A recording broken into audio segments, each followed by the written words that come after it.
Hi again. Boy, I wish I had one of these little toys that was stars or something. This is the 5th journal from March 7th, 1:24 p.m. And the Mayan energy is 11 light, and it's called Creation Through the Constellations. And this is still wonderful for astrologers and maybe astronomers.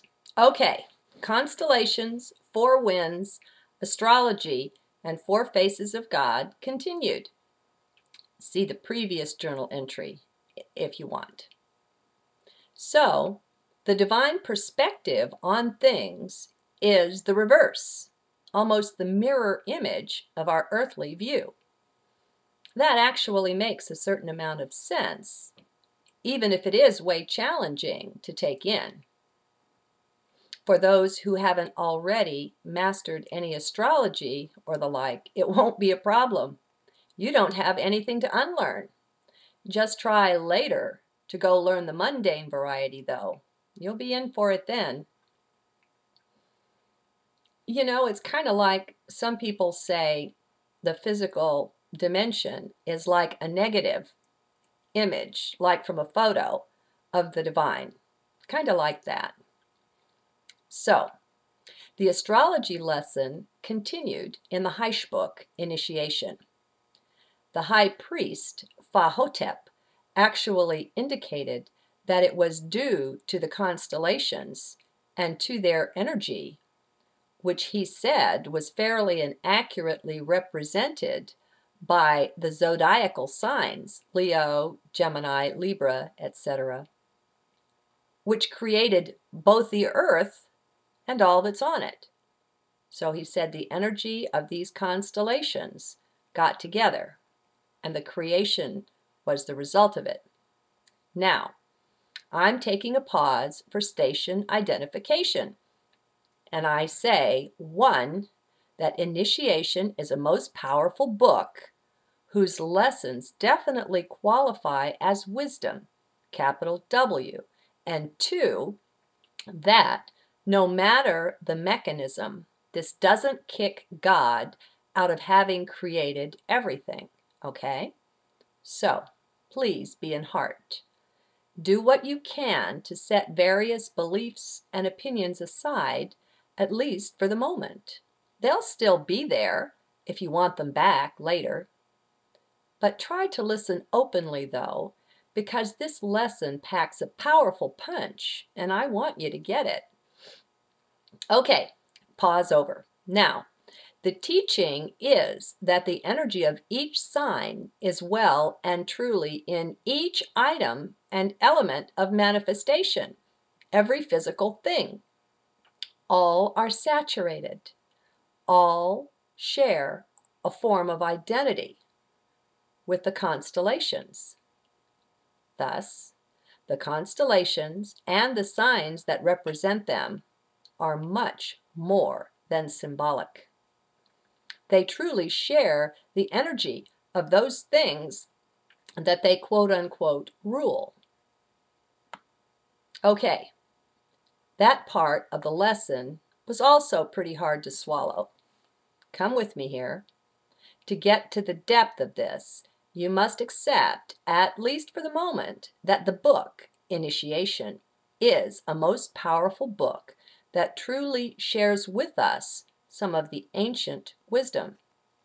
I suggest to you that it does just that. Thus, even if you want to disagree or question that, don't do so right now. Just come along with me. Get back in the heart, which is where you can go on this journey. Let the head do its thing without you for now. Let it think about it. Just remind the head that you can go back and deal with that stuff and pick up all those old ideas later again if you want to. And just tell it to hush for the moment. So, come along. This is real wisdom we're exploring. So, the energy of each sign is deeply embedded, right down to the identity level in all material creation. In other words, God, or source, flowed her energy down into the material creations through the constellations, using the constellations around us like step-down transformers. Thus, her energy, as it found us, as it created all things material here on earth, firmly imprinted them with the light, energy, and vibration of the starry constellations.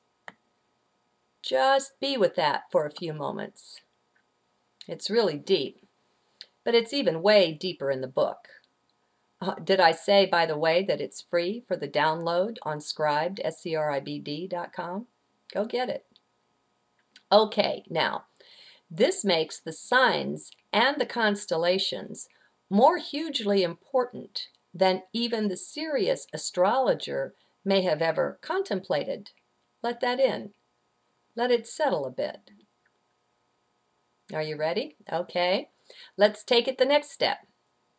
If that's so, then how could that be that God, or Source, would put so much focus and ultimate emphasis on this tiny spot in the cosmos, this Earth?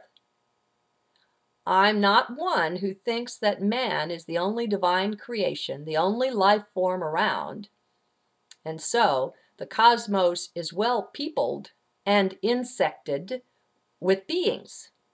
So, why this emphasis on Earth, on this one place? It is a focus on Earth, of course, because the constellations are not real things by any means, and only look as they do and shape up as they are from an earthly perspective. To move anywhere else is to get an entirely different view of the stars. Heck, some of the stars in the same constellations are maybe billions of light years apart. They're not together by any means, except from the perspective of the telescope on Earth. So, take that in. Those constellations not only don't make sense from other planetary perspectives, they don't even exist from elsewhere. Period. They are very time and place specific. Got that? And whether man is divinity's ultimate creation or not, he is surely not the only living creation. So there's that to contend with. In other words, why make the earth and her people so central to the cosmos, to divinity, to the field? What's with that? How can that be? Now, don't go all religious on me. That's fine for your personal thing, and it's even great for that, but I've no use for it here. I don't mean a religious God when I say God or divinity. I mean something more like prime creator, primal source, something like that. Not some guy in the sky with a beard, surely, okay? So, let's leave religion out of it. You can use that to give you more emphasis for your own understanding later. To me, that alters stuff. Okay, so here's this great wisdom book. Initiation.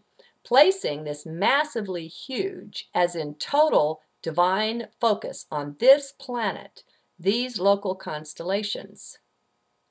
Back to what's with that?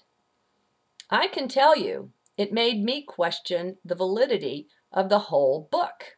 I mean, how could that be? Was God not the God of all creation? Why this emphasis on this planet? So, I set the book aside for some weeks. I kept checking back deep inside to see if there was any movement on it yet, on my understanding of it. I had been so deeply moved by what I had read in it up to that point that I really wanted to continue it. But to do that, I had to get through the astrology part, and that was a major hump for me just now. So it was a no-go. So there it sat. Each time I went back to it, opened it up, no go, no comprendo. Like alphabet soup, my brain just refused to contend with it. So I waited. Then came today. Finally, I picked it up once again, and it started to make sense. Oh my God, did it ever make sense? In whole new ways I could never have comprehended before. It made sense. This journal is going on too long, though, so I'll offer the last big part in the next one. Apologies for that, but a pause is maybe good anyway. The subject is meaty.